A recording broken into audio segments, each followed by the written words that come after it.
Here we have another definite integrals example problem, and this example problem is going to be a little bit different than ones we've done in the past because we are given a piecewise function. So we know that f of x is going to be equal to 6 if x is greater than 1, and f of x is going to be equal to 3x squared if x is less than or equal to 1. So this x value is going to be very important when evaluating our boundary conditions of our integral. So for our example, we have the integral from -2 to 3 of f of x.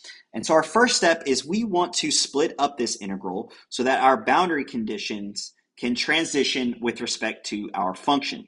So we know that from -2 to 3, our f of x is going to transition at x is going to be equal to 1.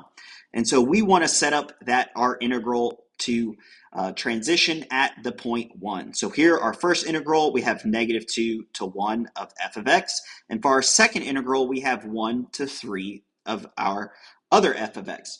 So we can go ahead and rewrite this as being -2 to 1 of 3x squared dx, because this is when x is less than or equal to 1. You can see that that's what we've been given, plus the integral from 1 to 3 of 6 when x is greater than 1. So that's for our boundary conditions from 1 to 3.